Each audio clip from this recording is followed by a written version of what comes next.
23 years old, disc bulge, back pain, almost daily. But I'm not stopping. This is not a sympathy story, this is a comeback story.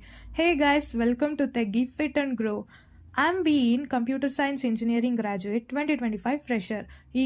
ಈಗ ತಾನೇ fresher, so job ಹುಡುಕ್ತಾ ಇದ್ದೀನಿ, career build ಮಾಡ್ತಾ ಇದ್ದೀನಿ, ಜೊತೆಲಿ ನನ್ನ ಆರೋಗ್ಯ ಕೂಡ. ಸೊ ನನಗೆ ಡಿಸ್ಕ್ ಬಲ್ಜ್ ಇದೆ, ಅಂದರೆ ಸ್ಪೈನ್ ಮಧ್ಯೆ ಇರುವ ಡಿಸ್ಕ್ ಸ್ವಲ್ಪ ಹೊರಗೆ ಬಂದು ನರ್ವ್ ಮೇಲೆ ಪ್ರೆಷರ್ ಕೊಡೋ ಕಂಡೀಷನ್. ಅದರಿಂದ ನನಗೆ ಬ್ಯಾಕ್ ಪೇನ್ ಆಲ್ಮೋಸ್ಟ್ ಡೈಲಿ ಇರುತ್ತೆ. ಲಾಂಗ್ ಟೈಮ್ ಕೂತ್ರು ನಿಂತರು ಬ್ಯಾಕ್ ಪೇನ್ ಬರುತ್ತೆ. ಸೊ ಡಾಕ್ಟರ್ ನಂಗೆ ಕ್ಲಿಯರ್ ಆಗೇ ಹೇಳಿದರು, ವೆಯ್ಟ್ ಕಡಿಮೆ ಮಾಡಲೇಬೇಕು, ಆಗ ಸ್ವಲ್ಪ ಪೇನ್ ಕಂಟ್ರೋಲ್ ಆಗುತ್ತೆ ಅಂತ.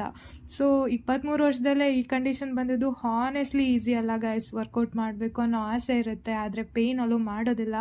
ಬಟ್ ನಾನು ಕೂಡ ಅಷ್ಟು ಈಸಿಯಾಗಿ ಗಿವ್ ಅಪ್ ಮಾಡಲ್ಲ. ಹೌದು, ಗಿವ್ ಅಪ್ ಮಾಡಲ್ಲ ಅಂದ ತಕ್ಷಣ ನಂಗೆ ಕ್ರ್ಯಾಶ್ ಡಯಟ್ ಆಗಲಿ ಎಕ್ಸ್ಟ್ರೀಮ್ ವರ್ಕೌಟ್ಸ್ ಆಗಲಿ ಮಾಡ್ಲಿಕ್ಕೆ ಆಗೋದಿಲ್ಲ. ಬಟ್ ಸ್ಟಿಲ್ ನನ್ನ ಫಿಸಿಯೋಥೆರಪಿಸ್ಟ್ ಹೇಳಿದ ಎಕ್ಸಸೈಸ್ ಮಾತ್ರ ಮಾಡಿದ್ರು. Slow, safe and back friendly workouts ಮಾಡಿರ್ತೀನಿ.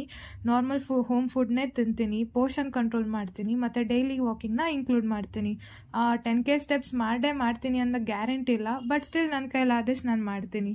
ಬಾಡಿ ಮಾತ್ರ ಬಿಲ್ಡ್ ಮಾಡೋದಿಲ್ಲ, ಕೆರಿಯರ್ ಕೂಡ ಬಿಲ್ಡ್ ಮಾಡ್ತಾ ಇದ್ದೀನಿ ಗೈಸ್. ಸೊ ನನ್ನಂತೆ ಬ್ಯಾಕ್ ಪೇನ್ ಸ್ಟ್ರಗಲ್ ಮಾಡ್ತಾ ಇರೋರು, ಡಿಸ್ಕ್ ಬಲ್ಜ್ ಇರೋರು, ವೆಯ್ಟ್ ಲಾಸ್ ಮಾಡಬೇಕು ಅನ್ನೋರು, ಜಾಬ್ ಸರ್ಚ್ ಮಾಡ್ತಾ ಇರೋರು ಕೂಡ ನನ್ನ ಜೊತೆಗೆ ಬನ್ನಿ, ನಾವು ಜೊತೆಲೇ ಗ್ರೋ ಆಗೋಣ. ಇದು just beginning. So no filters, no fake transformation, just honesty. So let's build this together.